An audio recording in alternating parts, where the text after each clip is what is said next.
We're going to finish this section by looking at the final element of the band descriptors for task achievement that we haven't looked at yet, and that is making sure that we address all of the bullet point directives. So this lecture is called Bullet Point Brilliance, and it's making sure that we cover all elements of the task. We'll have to have another look back at the band descriptors just so that we understand what the differences are between a band 6 and a band 7 and even a band 8. So let's focus on the differences between band 6 and band 7 for task achievement.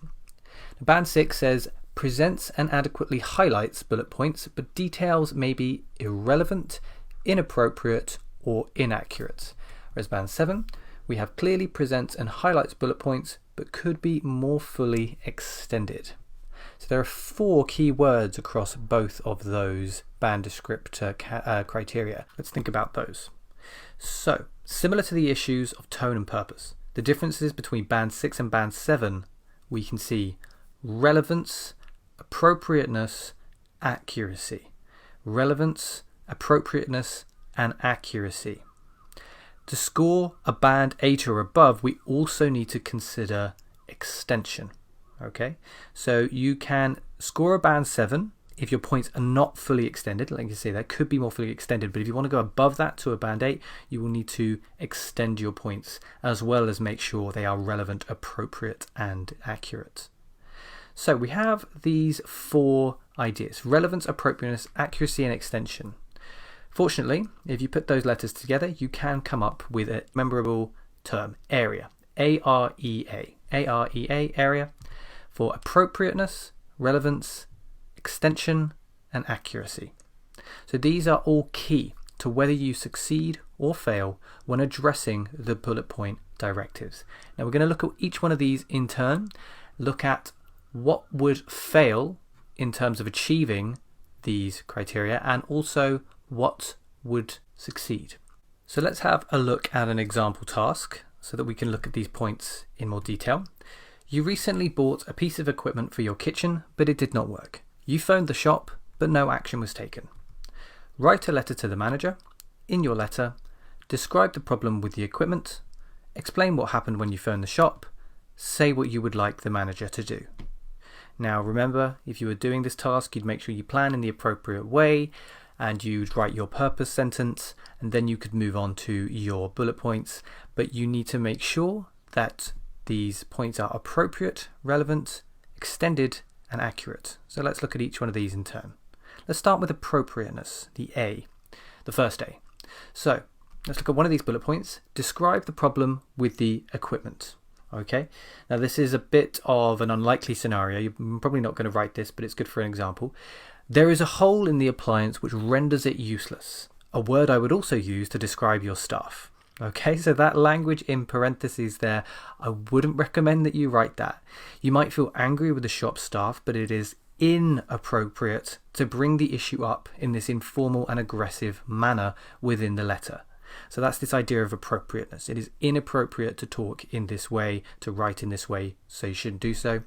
So to improve it, we simply remove that language in parentheses and we just have the initial language there. There is a hole in the appliance which renders it useless. Let's have a look at the idea of relevance. Describe the problem with the equipment. Now here's an example of something which is going to fail in this regard. I had been stuck in traffic for hours and just arrived home before using the appliance. Now this information about traffic has no relevance to the letter. It could be used to suggest frustration, maybe, but even then an examiner would probably be likely to see it as irrelevant. He doesn't know what's going on in your mind exactly.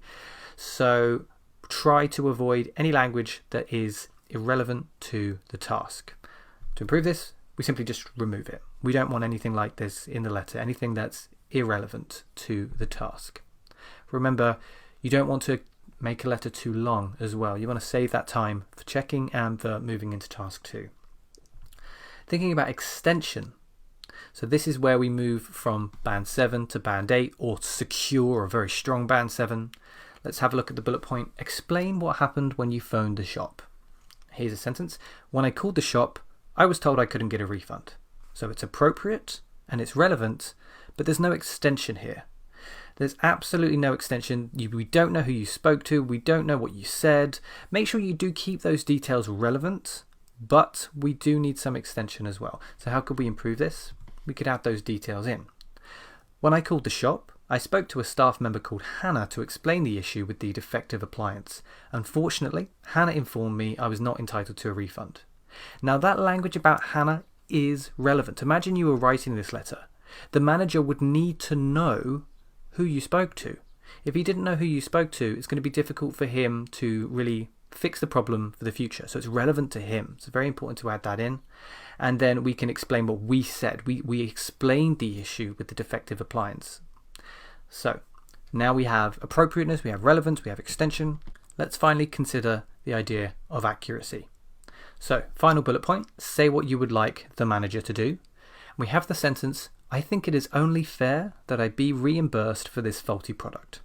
So in this case, we are saying what we would think is fair, but not specifically what we would like the manager to do. And that is an important difference. It may be a minor difference, but it's still an important difference, as this can be seen as a lack of accuracy when responding to the task, 100% accuracy.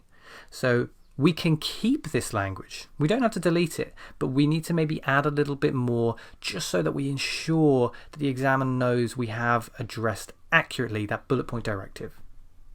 So we can see here, I've edited it to, I think it is only fair that I be reimbursed for this faulty product, and I therefore kindly request that you provide a full refund at your earliest opportunity.